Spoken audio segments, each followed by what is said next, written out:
தீபம், விளக்கேற்றும் எண்ணெய் மற்றும் அகர்பத்திகள் ஒரு தெய்வீக அனுபவம். வரும் 26ஆம் தேதி குடியரசு தின விழா கொண்டாடப்பட உள்ள நிலையில் சென்னை விமான நிலையத்தில் 5 அடுக்கு பாதுகாப்பு போடப்பட்டுள்ளது. 30ஆம் தேதி நள்ளிரவு வரை அமலில் இருக்கும் என தெரிவிக்கப்பட்டுள்ளது. சென்னை விமான நிலையத்திற்கு வரும் வாகனங்கள் பிரதான நுழைவு வாயில் பகுதியில் நிறுத்தப்பட்டு பாதுகாப்பு படையினர் மோப்பனாய் உதவியுடன் சோதனை செய்கின்றனர்.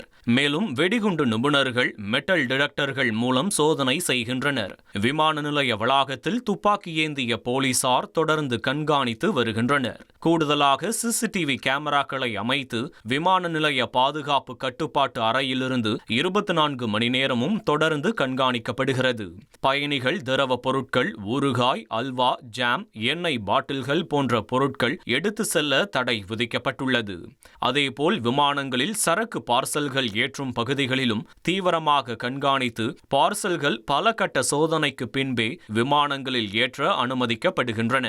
கூடுதல் சோதனைகளால் உள்நாட்டு பயணிகள் விமானம் புறப்படும் நேரத்திற்கு 1½ மணி நேரம் முன்னதாகவும் சர்வதேச பயணிகள் 3½ மணி நேரத்திற்கு முன்னதாகவும் வர வேண்டும் என சென்னை விமான நிலைய அதிகாரிகள் அறிவுறுத்தியுள்ளனர். தீபம், விளக்கேற்றும் எண்ணெய் மற்றும் அகர்பத்திகள் ஒரு தெய்வீக அனுபவம்.